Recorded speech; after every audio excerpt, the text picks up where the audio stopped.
Okay, how is this looking? This looks great. Yeah. Okay, so hi everyone. My name is Nyla Huck. I'm with the She Works program as an intern for cARTie. I'm helping with graphic design and pretty much anything else that cARTie needs to do behind the scenes this summer.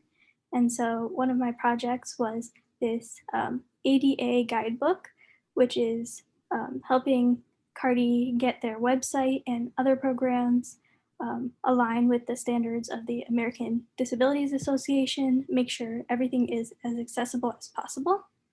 So that is why I did some research to compile this guidebook last week. So on this first page here, you can see I started with website guidelines to make everything compatible with accessibility programs and assistive technologies.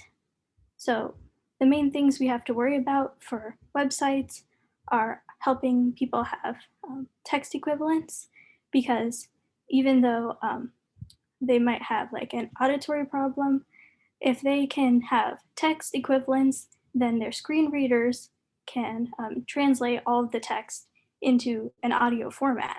So that's why we need to have alt tags and long desk tags, which are basically just text descriptions of images and forms.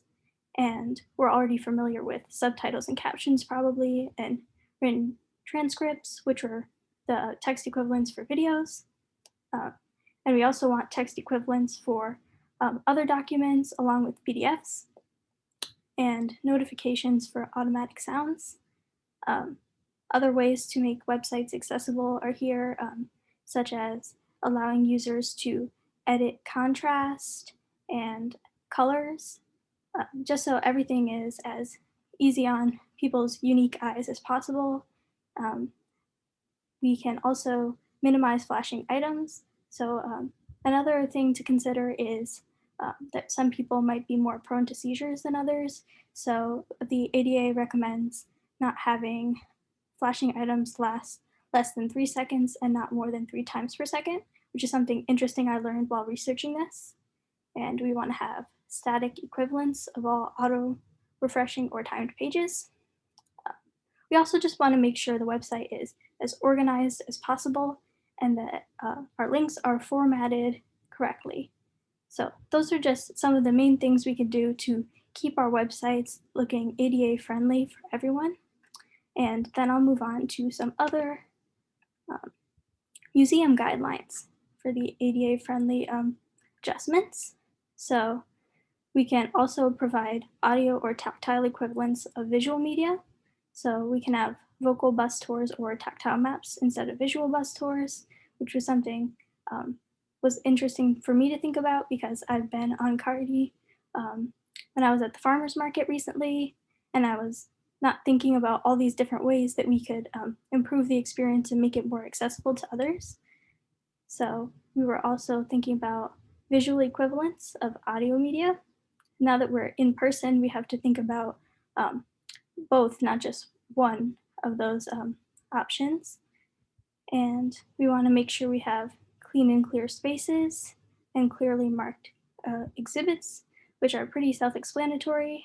One that I didn't think about on my own was having double belted stanchions to help cane users, basically thinking about how barriers might not be the best to have only high up, and some people might need to sense things closer to the ground.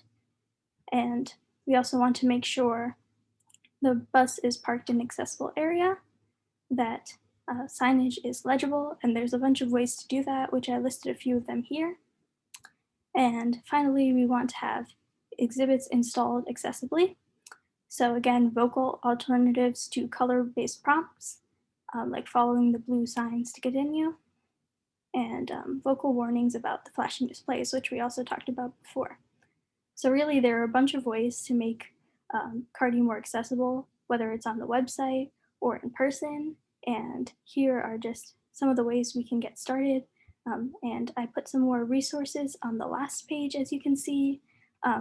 Just two of them I want to point out are the Vision Australia Color Contrast Analyzer, because you can use that to go on to your specific website and see if it meets the standards, and the links viewer, which is a text only browser.